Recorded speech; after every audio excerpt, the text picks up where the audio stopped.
start talking coronavirus. It certainly is. I was a professional footballer. Had to finish with arthritis at 21. Became a journalist on newspapers, radio, television. Became a national presenter for the BBC Television News and Sport.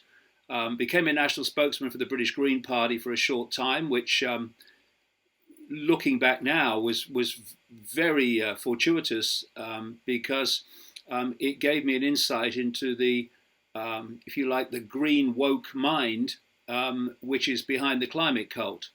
Which is pushing the human-caused global warming hoax, which, by the way, is demanding the basically same changes in society, not least economic, that are being pushed as a result of the coronavirus. I then had an amazing series of what you might call paranormal experiences, and that sent me on a road over the last 30 years of uncovering who and what runs the world and how, and to what end. And I've been writing books and talking around the world ever since. And the interesting thing is that when I first started, I was the subject, not least in Britain, but around the world as well, of extraordinary historic levels of ridicule.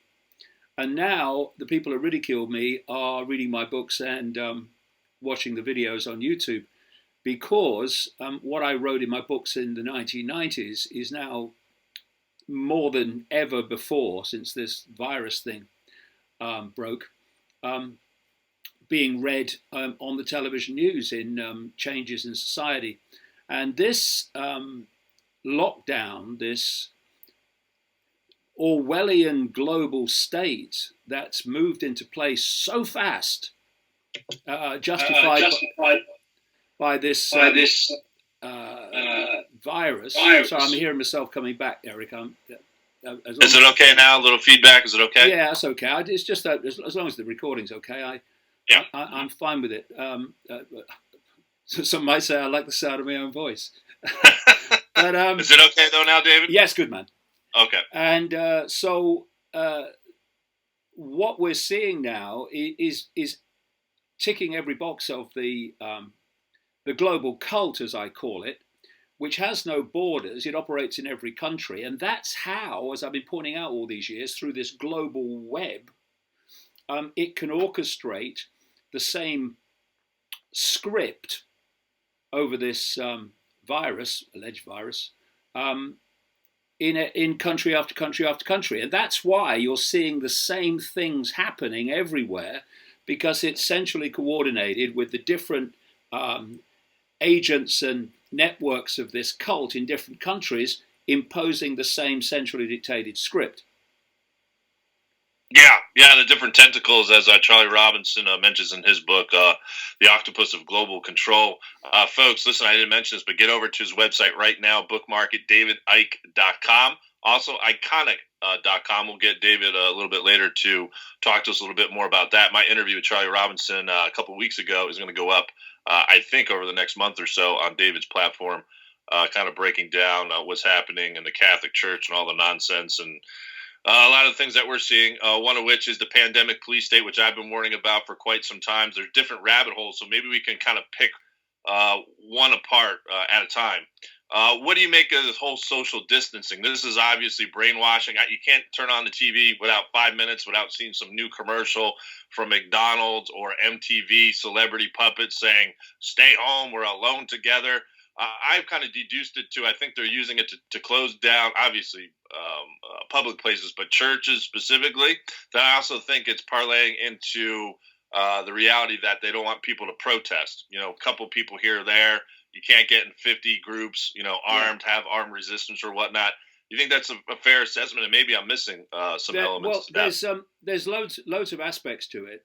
First of all, if you look at the bigger picture, we are quite clearly seeing a process of driving humans apart, so that there is less and less human contact and more human AI. AI contact, or human contact via AI, where technology is in the middle. And of course, if you are locking people away, it's mass house arrest. Let's not mess about.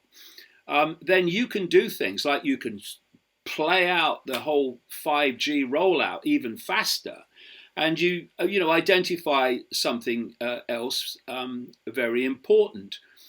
As this lockdown goes on, we're already starting to see it in Italy.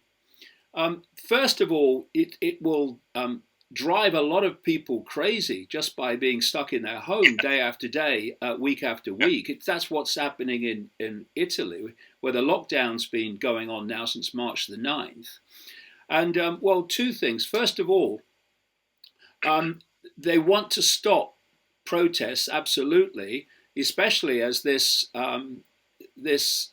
reaction is bound to come. And at that point, no doubt they'll introduce the army in big time to stop that happening.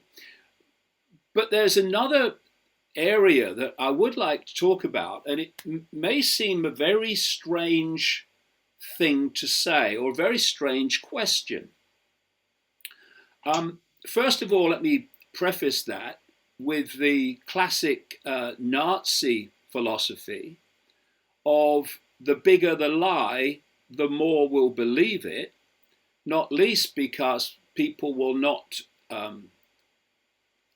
believe that such a lie would ever be told to them. Oh, small lies, yes, I accept that. Yeah, politicians lie. But the size of the lie, once it reaches a certain point, it loses credibility in terms of being a lie, because people say they wouldn't lie that big. So the question I'm moving around to is there a virus? Is there a virus? Is there a COVID-19?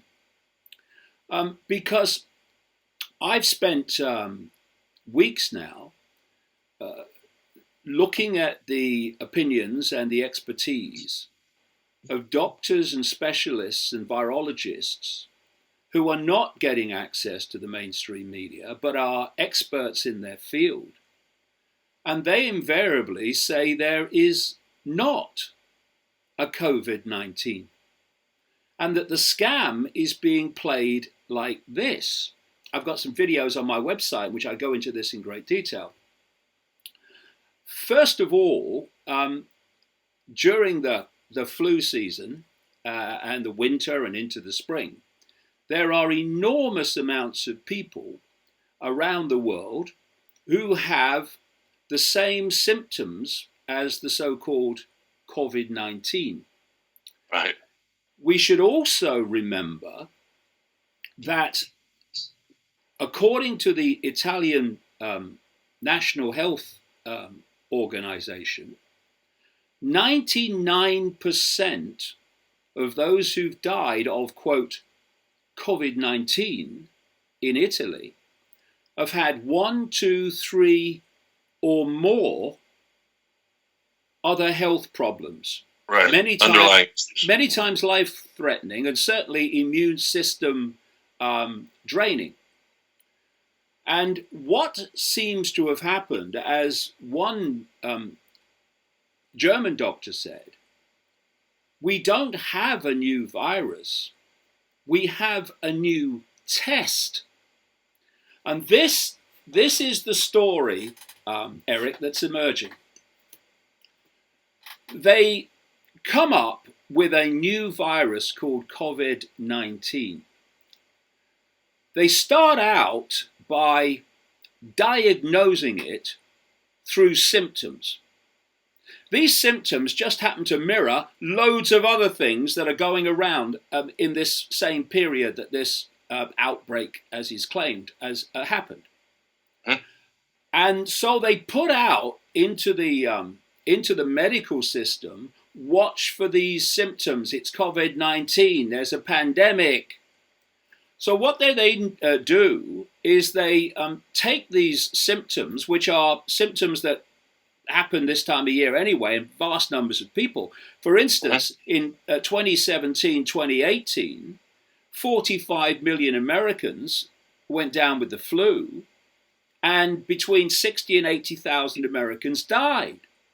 So does anybody remember that? When, was the economy shut down? Were people put under house arrest? No, because this is a scam.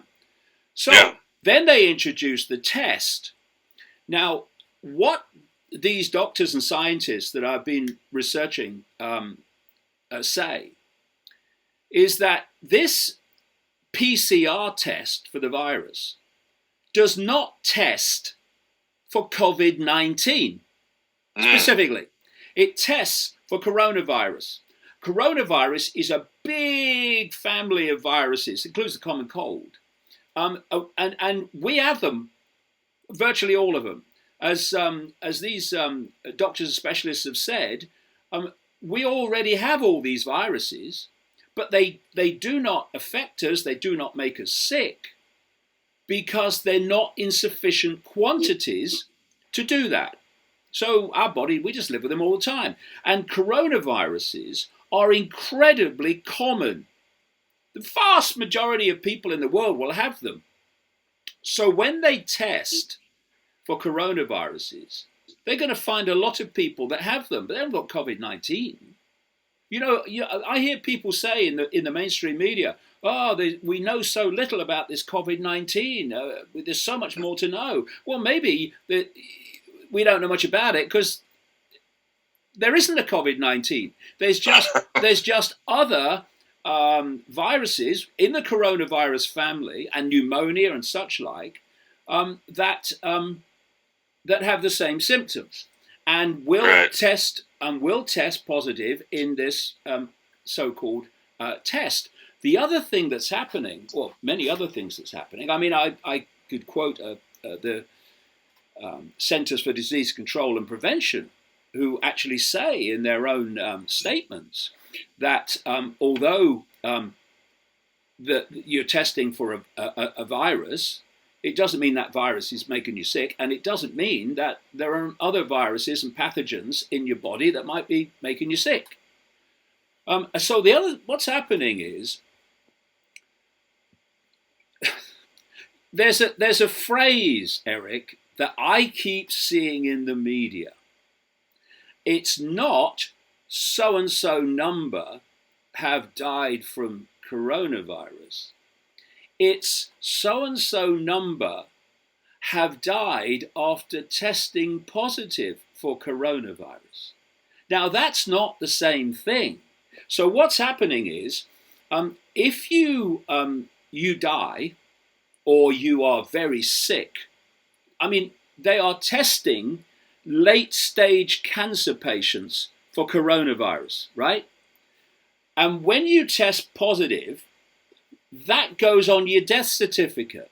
But as these doctors point out, this PCR test for coronaviruses does not have the ability to ascertain how much of the virus you have.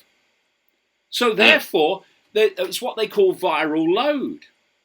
Unless the virus, and this is a quote from one of them, the virus has to be there in massive amounts for you to get sick. So we have a test that, according to these experts who are banned from the mainstream media,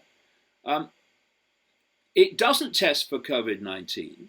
It tests for coronaviruses, which almost everyone has in some form. And it cannot detect the amount of virus you have in the body, thus if it's affecting you at all. And this is why they've pointed this out. This is why the vast overwhelming majority of people who've quote tested positive for these coronaviruses in these tests have had either no symptoms or mild, very mild symptoms. And it's described as people with mild flu-like, cold-like symptoms. And as these experts pointed out, that's because coronaviruses are flu-like cold-like symptoms. So then you look at this, Eric, in relation to what I've just said. The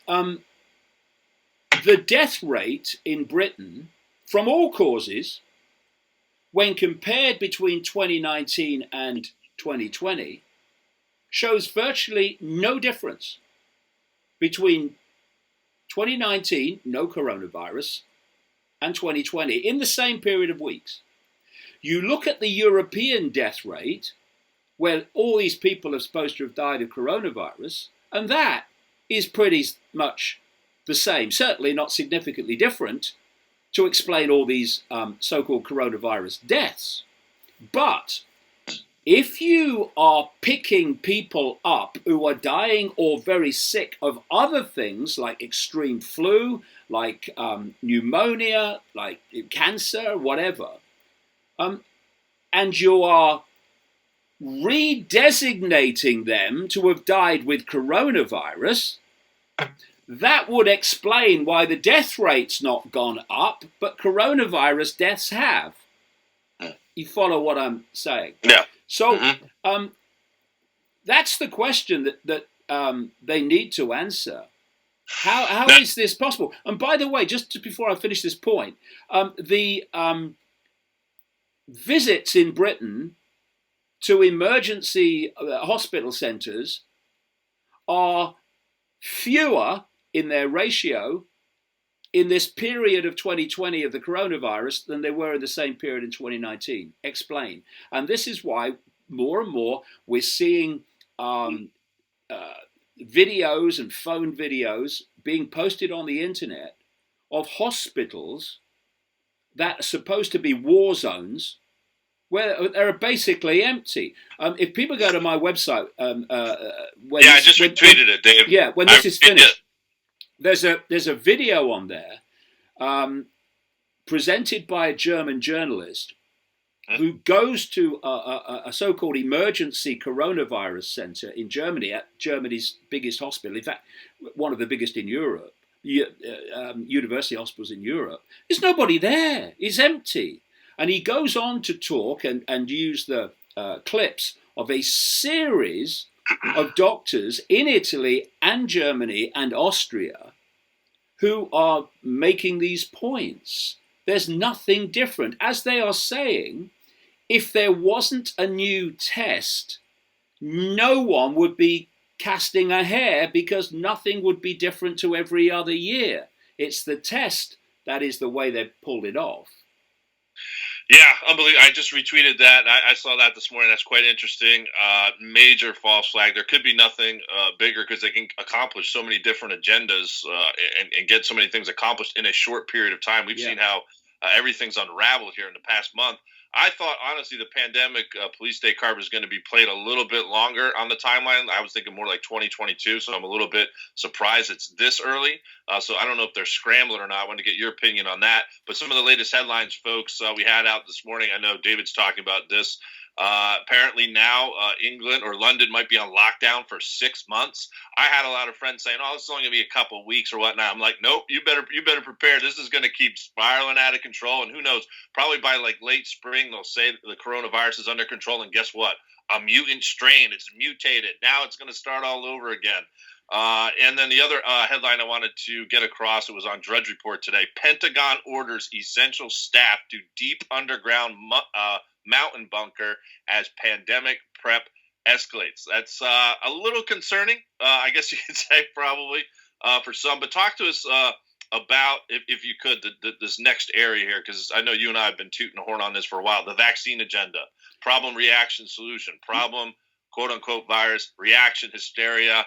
No one wants to leave their house anymore. No one wants to touch anything. You already mentioned the AI aspect. But then the solution, at least part of the solution, is the vaccines, right? And we should all know that there's all kinds of nasty stuff in those vaccines. But how are you breaking that down? How are you analyzing this? We've got testing areas here in the United States where they're only just testing. The next step, it seems like, will be, hey, if you haven't been tested, and if you test quote unquote positive for this, they'll just probably zap you with a vaccine on spot. And by the way, they're also setting up interstate travel bans this morning, David, along the Florida-Alabama state lines. They got checkpoints up now. Yeah, we've got checkpoints in Britain to ask where the police are asking people where they're going, and then the police decide if that's essential travel or not. My son Jamie was stopped by the police 2 days ago for walking his dog alone in the middle of nowhere with no one else in sight. So this is clearly nothing to do with health. It's a total scam. It's to do with control, and it's to do with destroying the world economy to make everyone dependent upon the state and the authorities. In terms of the vaccine, that is definitely a massive punchline. I don't know whether you heard, Eric, but the Danish government, the free Denmark, oh, it's so free in Denmark. They've passed a law to make vaccination for coronavirus compulsory, mandatory, and they don't even know what's in it. But I said right at the start when this broke, the vaccine already exists. It's just ridiculous. If you follow this.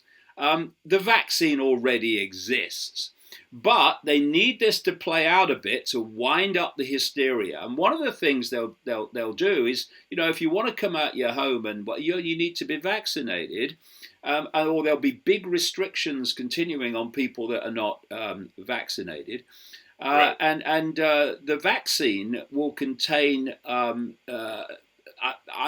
absolutely would say, enormous numbers of contents and toxins, including nanotechnology, that will start the transformation of the human body. It will start to mutate DNA. I've been writing about this for so long that this is the vaccine agenda. So what they're looking for, and if you always look at the sequence of events before these things happen, these major things.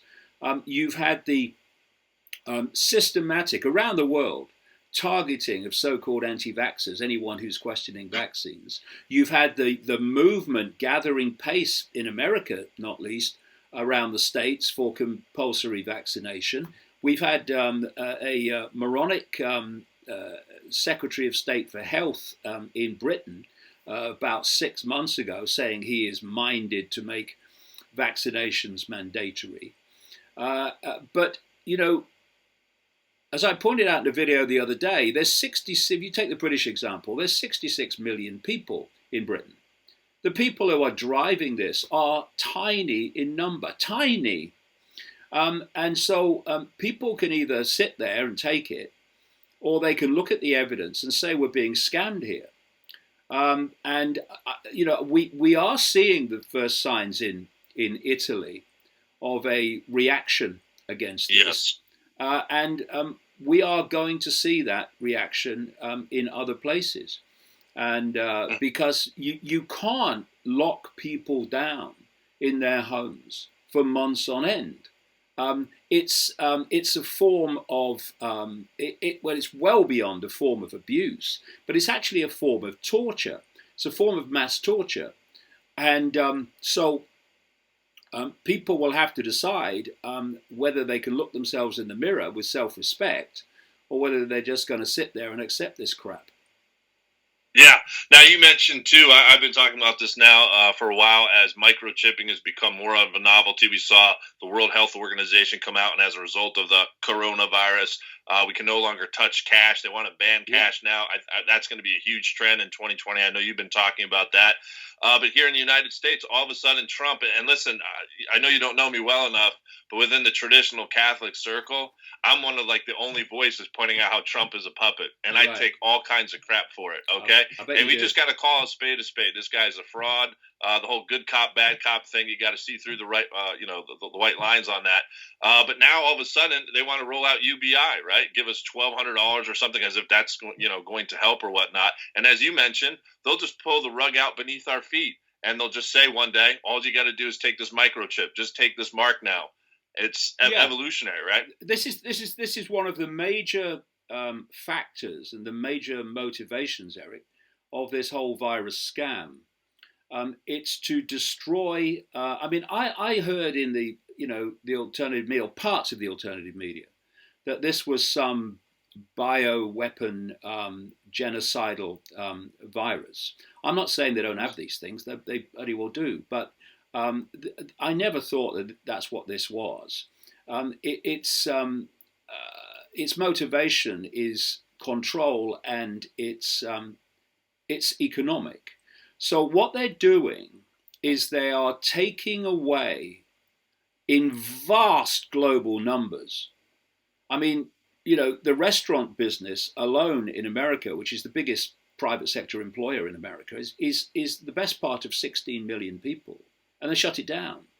So you're having small business, mom and pop businesses, and even bigger businesses that are not connected to this cult that are being destroyed. And of course, the jobs of all the people that work for them are being destroyed. Now, that creates, on purpose, economic dependency. And so when you are dependent on the state, and by the way, whose money are they giving to us? Our own. Our money. Right, yeah.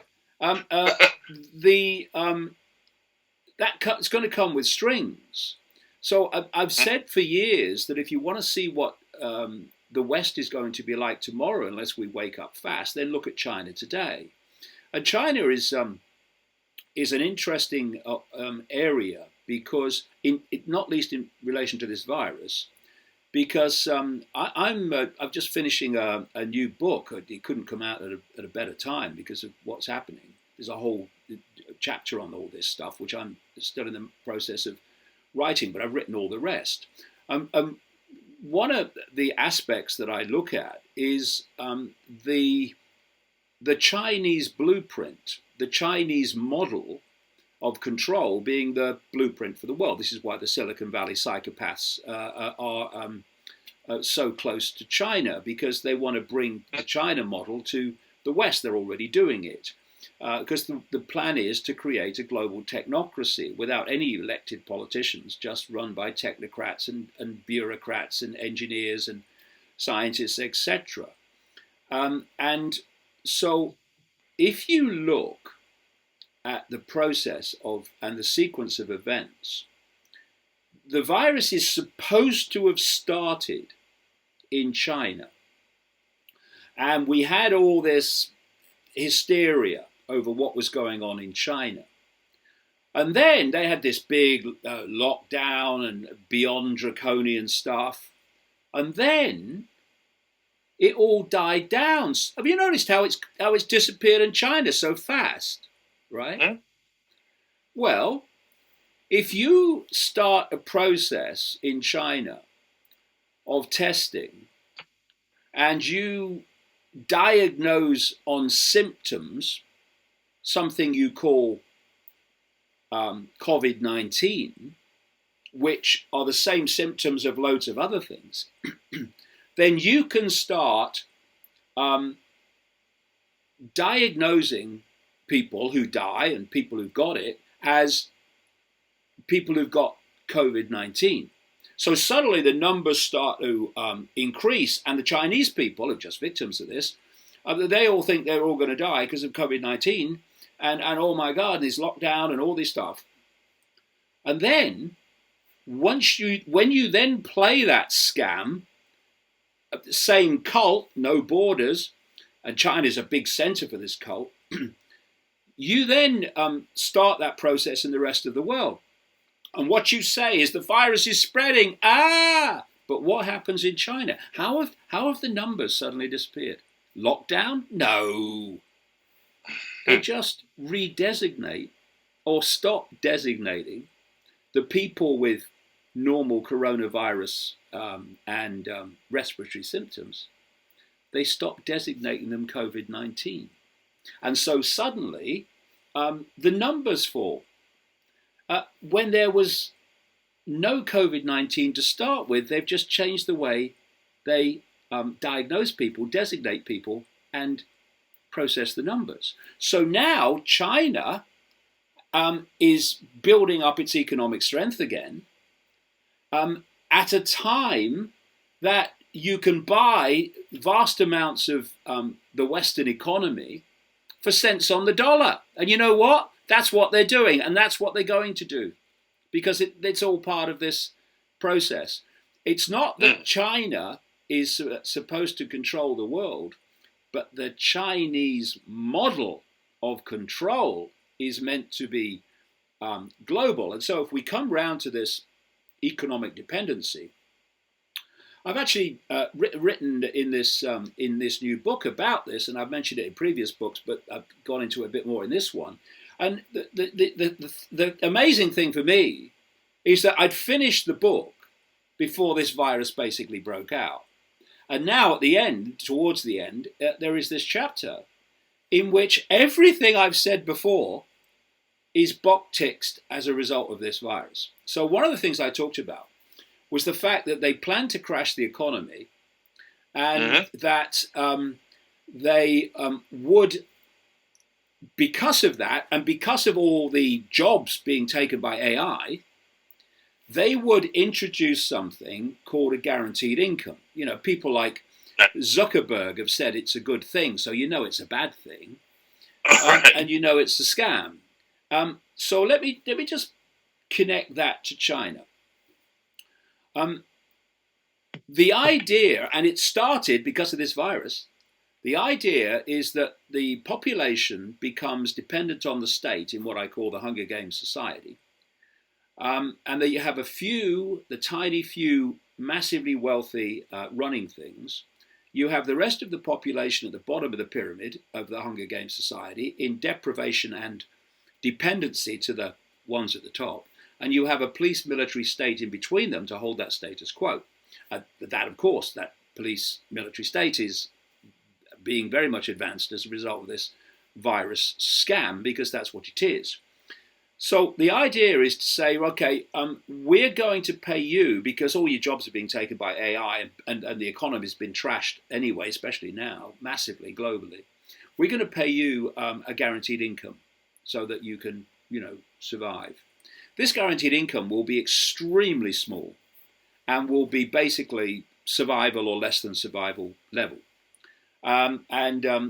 If you don't want it, then the authorities will say, okay, well, don't have it then, but how are you going to earn a living? All the jobs are gone. And if you do accept it, okay, well, that's good, yeah, because we're kind. But there are a few strings, just want to tell you about. If you behave the way the authorities want, you will get the guaranteed income. Okay, because we're nice people. If you don't, well, that's a problem. Now let's go to China.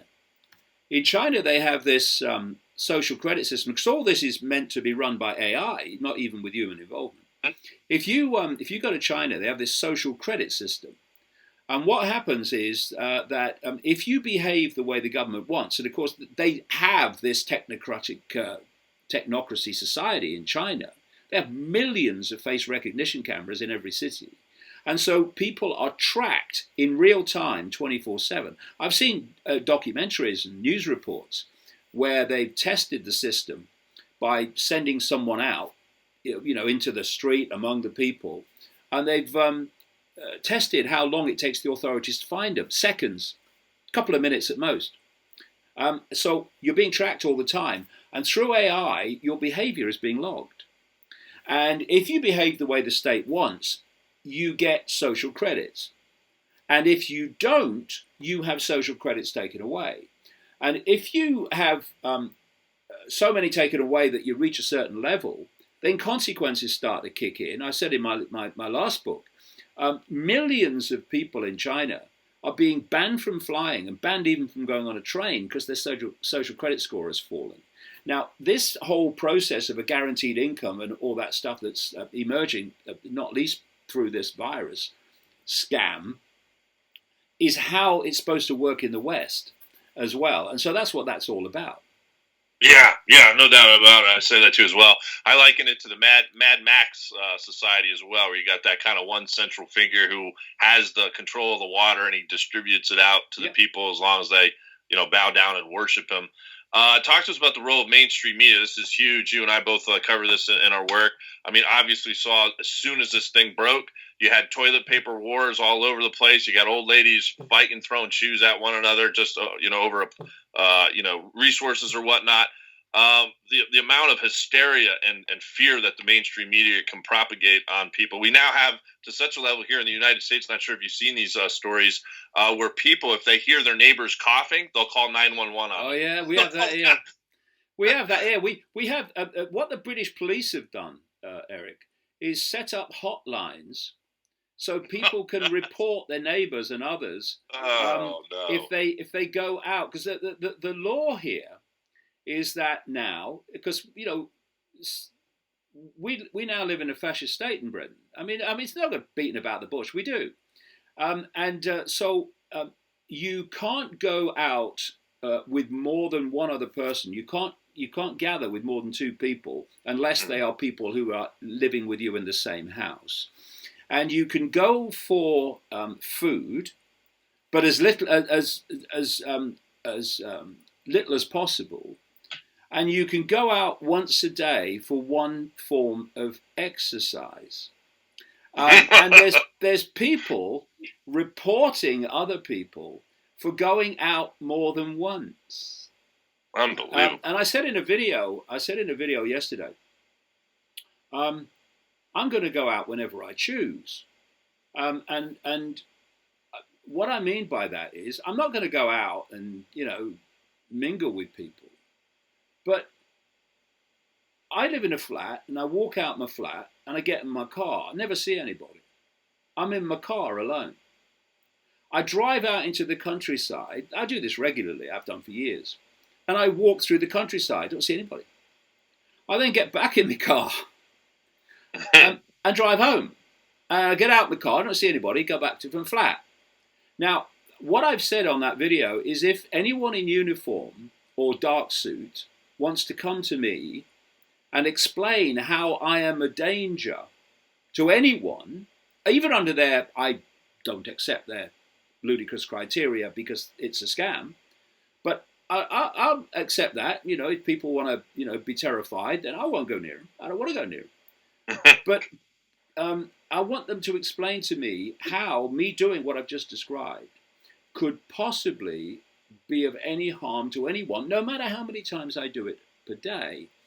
But people are being stopped for doing that. We've got a police force in a county called Derbyshire Police, and they are notorious. They're so far right they meet themselves coming back. I mean, there will be some very decent, genuine officers in that force, but there's some serious freaking psychopaths. And what they've been doing is flying drones over areas, because parts of Derbyshire are absolutely beautiful, the Derbyshire hills and the Derbyshire dales, and there's vast areas of land where you hardly see a soul, and people go out walking alone or whatever.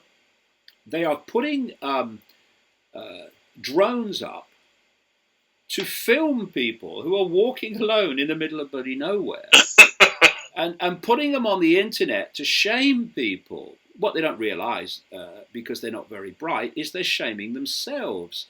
And so this is the scale that we're dealing with.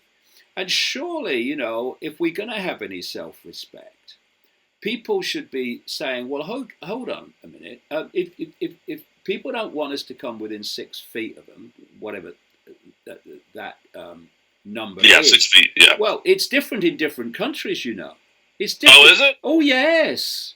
So 6 feet here. What's it in other countries? Obviously, the virus has different foreign entities, and it doesn't jump so far in some countries as it does in others, Anyway, so they're going to have some self-respect. They say, look, okay, people don't want me coming within 6 feet of them because, they've bought the lie. But why can't I go out when I choose, so long as I don't go within 6 feet of people? And what you're seeing, because it makes no sense. It makes no sense because it's nonsensical, because it's not about health, it's about control. So if you look at the story about my son who was stopped in the middle of nowhere with his dog, they said it was non-essential travel, even though he was alone with the dog. He had to walk the dog near his home, and what does that mean? There's a lot more people in the street. So, right. So makes no sense. It's absolute insanity, and I'll tell you one more story about Derbyshire police. This is how ludicrous it is, because, like I say, there's a lot of genuine, decent police officers, but there are a significant number of psychopaths, and there's a very significant number of complete village idiots. And there's a beauty spot in Derbyshire called the Blue Lagoon. People like going there.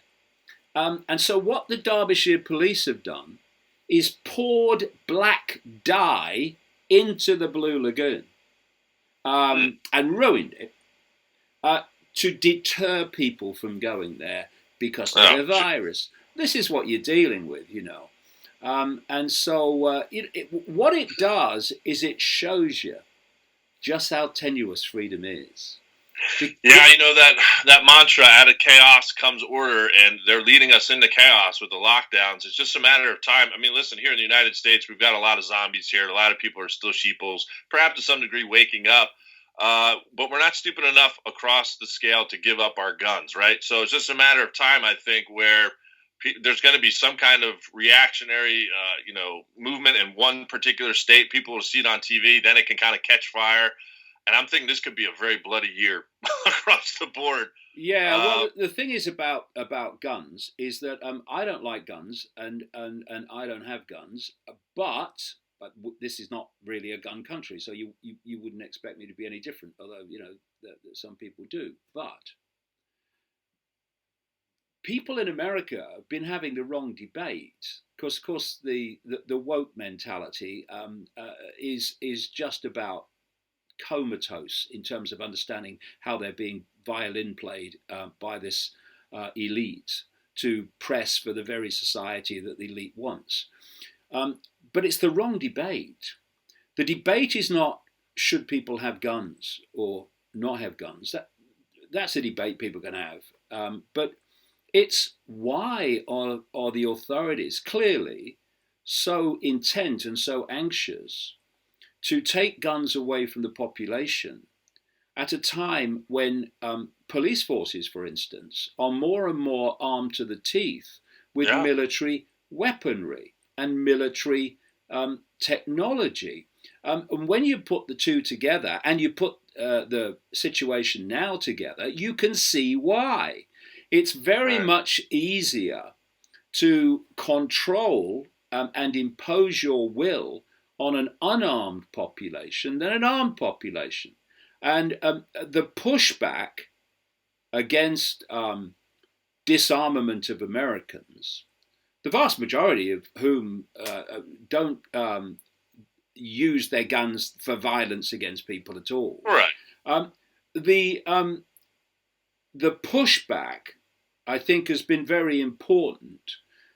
Because I think that by the time they threw this in, they wanted the disarmament of Americans to be a lot further along the road than it is. Yeah, I agree. And on that point, Eric, you mentioned earlier about, why are they doing it now? And I do think there is some panic here. Because people, I mean, I've been on this road for 30 years. I remember what it was like 30 years ago. Virtually no one wanted to know. No one could even begin, almost, not no one, but virtually no one, to comprehend what was being planned or that it would be possible. But now, as a result of world events and the sequence getting more and more extreme, people are waking up. And I tell you what, this thing could massively backfire, because when people like me have said over the decades that the plan is that a few people covertly control the world, and the idea is that they create a society in which they overtly control the world, and people have said, a few people can't control billions. Well, Actually, they've done it in a matter of almost days. And so this whole resistance of it's not possible, mate, this central control system you're talking about that can't exist because there's too many people. Now that's history. You will never be able to argue that case again. So more and more people, as a result of this, are in a position where they can now comprehend the existence of this control system and where it wants to take us. So I think that what I know from my own experience that this has been moving, and I think there is some desperation in this. Trying to push it along. 9/11 was another example. Trying to push their agenda along in a big leap because of the event that they create. Yeah, they have to make it seem like it's a good thing, and that was gonna. We've only got about 5 minutes left here, Okay. David. This has been an absolutely phenomenal talk. Hope we can get you back on next month. Okay. What I kind of find interesting in the whole good cop, Trump kind of crowd is this. Some years ago, when you would talk to a conservative and you made mention of an economic collapse, martial law, and all that stuff, you'd be like, "Oh no, that's a bad thing." Now that Trump's come onto the scene, you got this whole QAnon thing. I don't know what your take is on it. I think it's a whole CIA psyop. Now martial law is a good thing. Trump has got everything under control. He's going to put the pedos in jail. And I'm like, really? I'm like, this is a good thing? I don't get it. Mate, I could talk to you for hours about this. I've been on this road for 30 years, and I have lost count, going right back way into the 1990s, of the same sequence being told to me that the good guys are going to, on the inside, the good guys in the deep state are going to sort these bad guys out. They've even talked in those childish terms of good guys and bad guys, and they give often a different name to what the good guys are, or the so-and-sos are going to do it, and people are going to be arrested, and David Rockefeller at one time is going to be arrested, and it's a load of old bloody garbage, mate. And it's like, if you go into a school playground, even now, well, you can't in Britain because schools closed, but if you do, you can hear the same jokes and the same stories that you heard at school yourself all that time ago. I'm just amazed. I've got to tell you a joke, and you think, well, we were telling that joke in the playground in the 50s, And this whole, the good guys are going to come, is just like that. It's just the same story being repeated. And what it says is, we don't have to do anything because the good guys are going to sort it out for us. It's just another version of, a state, tell me what to think. Same thing. We have to sort it out. And by the way, there are billions of us compared with a relative handful of people who are behind this. So I do see a way out of this, but only if people summon some backbone and summon some self-respect and start saying we're not having it anymore. Because they cannot do this without our cooperation. What would happen if billions, even millions of people walked out of their homes and said, we're not having this anymore? We're not having it. Well, they wouldn't be able to cope, would they? One or two do it, gotcha. Large numbers do it, they couldn't cope. Yeah. So the answers, we have the answer. It's just whether people have got the backbone of the round ones to actually, and the self-respect, to say enough's enough. Yeah, that's it, David. Absolutely phenomenal opening talk here with David Icke. As I mentioned at the top of the podcast, this video interview, we do some shameless self-promotion time. So let's talk a little bit about DavidIcke.com. Let's talk Iconic.com. Let's talk about some of your books, perhaps, and we'll close out the show after. Well, in terms of the books, the last one's called The Trigger, and that exposes who did 9/11, and it weren't 19 hijackers. And from Saudi Arabia and the Arab world, it was actually a secret society known as Sabbatean Frankists, which operate out of Israel. That's all there in great detail. And in telling the story of 9/11, I obviously tell the story of the whole global conspiracy in general, of which that was a part. There's another book before that was called Everything You Need to Know But Have Never Been Told. That's a phenomenal pull together. But iconic, or there's also a film of my life that people can see online. Renegade, yeah. And that what's good about Renegade? I had nothing to do with it. Well, I did because I'm in it, But I didn't have anything to do with the editing or shooting of it. But the people that did it were people that weren't at that time into my work, and so it's been very well edited as a wonderful introduction to this whole conspiracy. In about 90 minutes. I'm very pleased with the way it came out. But Iconic is something that my son Jamie put together. It's now, my input is that I have things on there that I do, and I do a weekly 90-minute pull together of the week's news on there every week. But it's a phenomenal platform already.